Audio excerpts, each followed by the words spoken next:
Ciudad de Nuremberg, Alemania, año de 1828.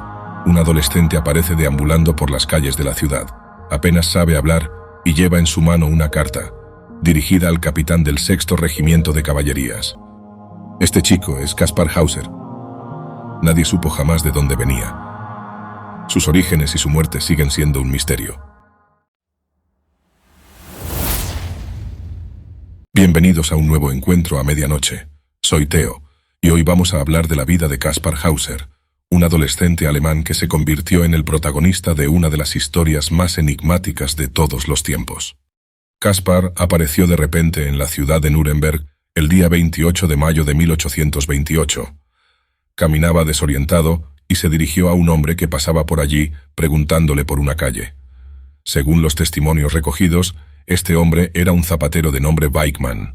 Weichmann declaró más tarde que su primera impresión fue que aquel chico extraño estaba borracho.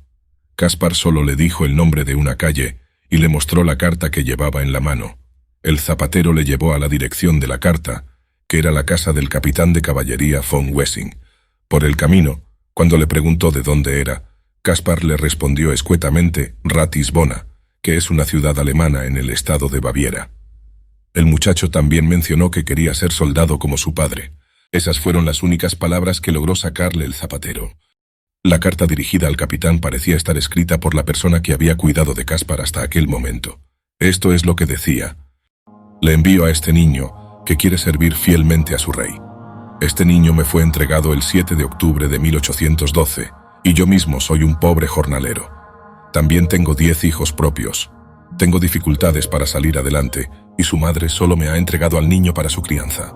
Pensé que debía educarlo como a un hijo. Lo crié como cristiano, y no lo dejé salir ni un solo paso más allá de la casa desde 1812, de modo que nadie sabe dónde se crió. Él mismo no conoce el nombre de mi casa ni sabe dónde está. Puede preguntárselo, pero él no sabrá responderle.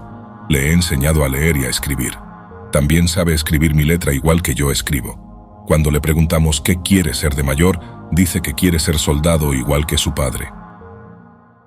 La carta termina diciendo que el cuidador anónimo no puede revelar su nombre por miedo a represalias, que el chico no tiene dinero, y que si el capitán no puede mantenerlo, tendrá que colgarlo. Además, Kaspar llevaba en su bolsillo otra carta más breve, supuestamente la que su madre le había dado a su cuidador cuando le había entregado al niño. En esta carta se menciona su nombre de pila, Kaspar, y su fecha de nacimiento, el 30 de abril de 1812. Por lo tanto, Kaspar tenía 16 años cuando fue encontrado. También se mencionaba que era hijo de un soldado de caballería que había fallecido. Sin saber muy bien qué hacer ante aquella situación, el capitán von Wessing llevó al chico a la comisaría de policía. Allí determinaron que aparentemente tenía un retraso mental, pues se expresaba con dificultad y solo sabía escribir su nombre, Kaspar Hauser. A la mayoría de las preguntas que le hacían, respondía solamente, no lo sé. Puesto que aquel chico extraño no parecía tener una dirección conocida, se le catalogó como vagabundo y se le confinó en Luginsland, una de las torres del castillo de Nuremberg, que en aquel tiempo servía como prisión. En aquel lugar pasó 2 meses, mientras se decidía qué hacer con él. Al principio rechazaba todo alimento que no fuese pan y agua. Su historia despertó gran interés, y rápidamente Kaspar se convirtió en una atracción pública. Le visitaron numerosos expertos en diferentes áreas para examinarle y también curiosos. Empezaron a surgir rumores de que era un niño cambiado, probablemente de origen noble, pero también acusaciones de que su historia era una fabulación. Tras un examen del médico del Tribunal Municipal en el mes de junio, empezó a correr el rumor de que Kaspar había sido criado en el bosque como un niño salvaje. Sin embargo, después de varias entrevistas con Kaspar, el alcalde de la ciudad, Jakob Friedrich Binder, emitió un informe en julio con una teoría diferente. Esta es la teoría más extendida, aunque también muy cuestionada. Según Binder, basándose en las declaraciones del propio Kaspar, el chico había vivido prisionero toda su vida en una celda oscura. Allí solo había una cama de paja y 4 juguetes tallados en madera. No podía ponerse totalmente en pie, por lo que había vivido toda su vida en posición semiacostado. Cada mañana aparecía una jarra de agua y pan de centeno junto a su cama. En algunas ocasiones, el agua tenía un sabor más amargo de lo normal. Entonces Kaspar dormía más profundamente, y al despertar descubría que le habían cortado el pelo y las uñas. La suposición era que en estos casos, el agua con sabor amargo llevaba opio. Esto había sido así desde que Caspar tenía uso de razón. Caspar no había visto nunca a su carcelero, ni a ningún otro ser humano, hasta poco antes de su liberación. Una mañana, un hombre con el rostro tapado entró en su celda, le enseñó a escribir su nombre guiándole con la mano y después le llevó a la entrada de Nuremberg. Según Caspar, esta fue la primera vez que salió al aire libre en toda su vida, habiendo aprendido a ponerse de pie y a caminar en ese trayecto. Como Caspar no podía seguir alojándose en la prisión, pues no estaba acusado de ningún delito, se puso a cargo de su caso a Anselm von Feuerbach, el presidente del Tribunal de Apelación bávaro. Así, se llegó a la solución de que la ciudad de Nuremberg le adoptase formalmente y se realizó una donación de dinero para su manutención y educación. Gracias a esto, en el mes de julio se pudo poner a Caspar bajo la tutela de un maestro de escuela llamado Daumer, para que le instruyese y le ofreciese una educación. Unos meses después, en octubre, Caspar sufrió una agresión por parte de un hombre enmascarado en las inmediaciones de la casa. El desconocido le atacó con un instrumento afilado, causándole un corte en la frente, y le había dicho que debía morir antes de abandonar la ciudad de Nuremberg. Caspar afirmó haber reconocido por la voz al hombre que le había mantenido en cautiverio durante toda su vida. Este incidente volvió a reavivar el interés del caso de Kaspar Hauser en la opinión pública, pero también empezaron a alzarse con más fuerza los rumores de que Caspar era un impostor y que su historia era un fraude. Se sospechaba que el ataque de Caspar se lo había provocado él mismo con una cuchilla de afeitar, probablemente para volver a llamar la atención sobre él, ya que su caso ya no despertaba la misma curiosidad que al principio. Quizás también intentase despertar lástima en su tutor, Daumer, para que no le regañase por algo que había hecho. Por razones de seguridad, se decidió alojar a Caspar con otra familia. Se le trasladó a casa de un magistrado llamado Biberbach, donde estaba siempre custodiado por 2 agentes de policía. Su estancia en casa de la familia Biberbach comenzó siendo buena, pero en los posteriores 2 años se volvió complicada. Coincidiendo con lo que ya había declarado el maestro Daumer, los Biberbach reconocieron que el chico tenía una acusada tendencia a mentir. Además, afirmaban que era tremendamente vanidoso y muy rencoroso. En abril de 1830, se produjo otro incidente en casa de los Biberbach. Al parecer, Caspar se disparó accidentalmente a sí mismo con una pistola. La herida no revestía gravedad, pero volvió a despertar las sospechas sobre su tendencia a fingir esta clase de incidentes para llamar la atención. En mayo se le volvió a cambiar de tutor. Esta vez pasó a vivir con el barón von Tucher y se tomó la decisión de restringirle las visitas, ya que hasta ese momento, como su caso seguía despertando mucha curiosidad, cualquiera que lo desease podía pasar a visitarle. Sin embargo, Lord Philip Stanhope, un inglés que se había interesado por el caso de Caspar, consiguió visitarle y llegar a conocerle. Como había cobrado gran afecto por el chico, solicitó su tutela, que consiguió a finales de 1831. Lord Stanhope se gastó grandes sumas de dinero en intentar aclarar los orígenes de Caspar. Los dos viajaron varias veces a Hungría, ya que los sonidos del idioma húngaro parecían despertar ciertos recuerdos en Caspar. Además, Caspar también había declarado que su madre era una condesa húngara, pero de estos viajes no se sacó nada en claro, y Caspar no reconoció ningún edificio o lugar en Hungría. A principios de 1832, Lord Stanhope dejó a Caspar bajo el cuidado de un maestro llamado Meyer, en la ciudad de Ansbach, con la promesa de que más adelante le llevaría con él a Inglaterra, promesa que por cierto nunca llegó a cumplir, aunque el Lord siguió pagando la manutención de Caspar hasta la muerte de éste.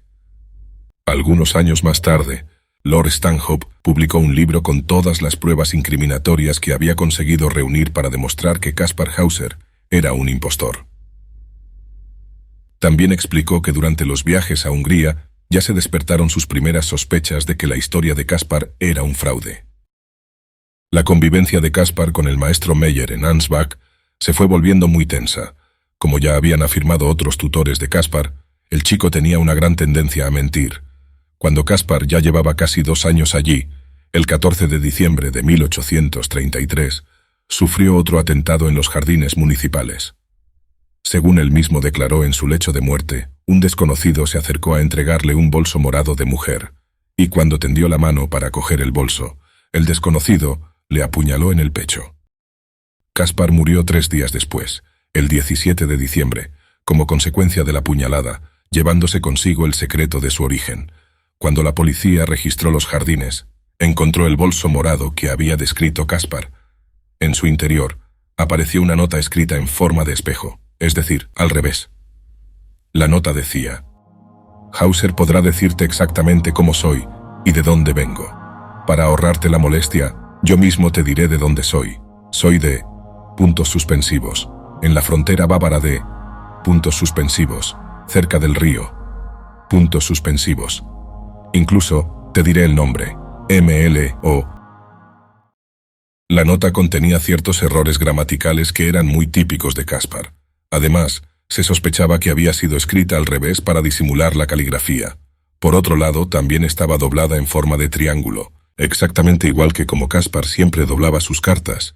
También era sospechoso que un supuesto asesino escriba: Hauser podrá decirte cómo soy, asumiendo que su víctima va a quedar con vida. Por todo ello, se llegó a la conclusión de que la nota la había escrito el propio Caspar, simulando que le habían intentado asesinar. La autopsia médica también apuntaba a la posibilidad de que la herida hubiese sido producida por el propio Caspar. Al terminarse la investigación sobre su asesinato, se concluyó que no se podía tener la certeza si su muerte había sido consecuencia de un crimen ejecutado por un tercero. Una vez más, la posible causa de que él mismo se hubiese autolesionado podría ser para volver a llamar la atención sobre él, ya que el interés público sobre su caso había disminuido, o para despertar la compasión del maestro Meyer, con el que había discutido pocos días antes. En este caso, se le habría ido la mano, y se había producido a sí mismo una lesión considerablemente mayor de lo que él deseaba. Caspar Hauser está enterrado en el cementerio municipal de Ansbach. Su lápida reza en latín: Aquí yace Caspar Hauser, enigma de su tiempo. Su origen fue desconocido, su muerte misteriosa. En los jardines municipales, en el lugar donde fue apuñalado, también hay una lápida en latín que dice: Aquí murió misteriosamente un hombre misterioso, el 14 de diciembre de 1833. Muchos de quienes le conocieron en persona, como Lord Stanhope, terminaron afirmando que Caspar era un impostor y que les había engañado. Sin embargo, otros, como su principal mecenas Feuerbach, sí creyeron en su historia. Feuerbach escribió un libro titulado Un delito contra el alma del hombre, en el que habla del crimen cometido contra la integridad de Caspar al criarlo en cautiverio. Pero ¿qué hay de verdad en la historia del cautiverio de Caspar? Lo cierto es que no se sabe a ciencia cierta si era real o no. Todo lo que tenemos son diferentes hipótesis y teorías. En líneas generales, las hipótesis sobre el origen de Caspar Hauser se dividen en 2 teorías: las que intentan probar su origen noble y las que tratan de demostrar que su historia era un fraude. Las teorías que le relacionan con un origen noble ya empezaron a circular en vida de Caspar. La hipótesis es que Caspar sería en realidad el príncipe heredero del Gran Ducado de Baden, un estado histórico al sur de Alemania. Esto también explicaría su muerte, asesinado por los partidarios del duque Leopoldo de Baden. Según esta teoría, Caspar sería en realidad el príncipe de Baden, nacido el 29 de septiembre de 1812, y declarado oficialmente muerto a los pocos días de edad, en octubre del mismo año. Supuestamente se habría cambiado al verdadero príncipe, es decir, a Caspar, por otro bebé moribundo, lo que se conoce como el complot de la Dama Blanca. Puesto que su padre, Carlos II de Baden, no tenía más hijos varones, este complot se habría realizado para que más tarde Leopoldo I de Baden se convirtiese en gran duque, quien se habría disfrazado de fantasma o Dama Blanca para raptar al príncipe de su cuna y cambiarlo por otro bebé enfermo. Sería la condesa de Heuchberg, madre de Leopoldo. En tiempos más modernos, se han realizado varias pruebas genéticas para descubrir su verdadera identidad. En 1996 se analizó una muestra de sangre que supuestamente era de Caspar Hauser. Esta sangre la extrajeron de una prenda de ropa de Hauser que se encuentra en el Museo Markgrafen en Alemania. Después de cotejarla con algunos descendientes de la casa de Baden, se concluyó que esa sangre no pertenecía a la misma familia. En el año 2002, se analizaron cabellos y otras muestras de Caspar Hauser, también procedentes de objetos que se conservan en el museo. Se obtuvieron 6 muestras de ADN diferentes, todas idénticas entre ellas, por lo que todas pertenecerían a la misma persona, supuestamente a Caspar. Sin embargo, las muestras no coincidían con la sangre examinada en 1996, por lo tanto, se puso en duda que esta sangre perteneciese a Kaspar Hauser. Estas 6 muestras se compararon con el ADN de una descendiente actual de la casa de Baden por línea femenina. Las secuencias de ADN mitocondrial no eran idénticas, pero la diferencia no era tan significativa como para descartar una relación familiar. Por lo tanto, estas últimas pruebas tampoco son concluyentes. El problema de comparar ADN con una descendiente viva es que cabe la posibilidad de haberse producido una mutación genética a través de las generaciones. Esa posibilidad no se puede descartar, por eso la prueba de 2002 no es concluyente. La forma más concluyente de descartar o confirmar la teoría del príncipe raptado sería analizar el ADN de los restos de la supuesta madre de Caspar y del niño enterrado como su hijo en el panteón de la familia Baden. Sin embargo, de momento la casa de Baden no permite realizar esas pruebas. Las hipótesis que tratan de demostrar que la historia de Caspar era inventada se basan en diversas pruebas. Para empezar, un análisis grafológico de las cartas que llevaba Caspar demuestra que fueron escritas por la misma persona, pero imitando una caligrafía diferente. Desde el punto de vista médico, Caspar no podía haber vivido en las condiciones que él relató durante 16 años de su vida. En el momento de su aparición, no presentaba carencias de vitaminas, ni tampoco había en él rastros de adicción a sustancias como el opio. Si hubiese estado toda su vida sin movilidad, también sería imposible haber aprendido a caminar en solo unas horas. Desde el punto de vista psicológico, si su historia fuese cierta, tendría graves retrasos mentales y nunca habría aprendido a hablar. Sin embargo, Caspar sí hablaba, al principio con más dificultad, pero tuvo una curva de aprendizaje bastante rápida, particularmente con su primer tutor, el maestro Daumer. También aprendió a escribir en muy poco tiempo, e incluso componía poemas, aunque hoy en día se duda de la veracidad de los supuestos poemas que escribió Caspar durante su estancia con Daumer. Además, siempre tuvo acento de Baviera, y también tenía cicatrices de vacunación de la viruela. En aquella época, no en todas las regiones se vacunaba a los niños de forma estándar. En Baviera sí lo hacían, pero en Baden, por ejemplo, no. Por lo tanto, aunque la historia de su cautividad quede descartada, Caspar sería de Baviera y habría llegado a la ciudad realmente con la intención de ser soldado de caballería como su padre. Que las cartas que llevaba consigo fuesen auténticas o no, se pone en duda. Más bien se tiende a pensar que las escribió él mismo, pero aún en el caso de que fuesen auténticas, esto no prueba que Caspar hubiese vivido en cautiverio. Otra razón para pensar que no era iletrado y que estaba fingiendo es que al principio aprendía muy rápido, pero luego se estancó.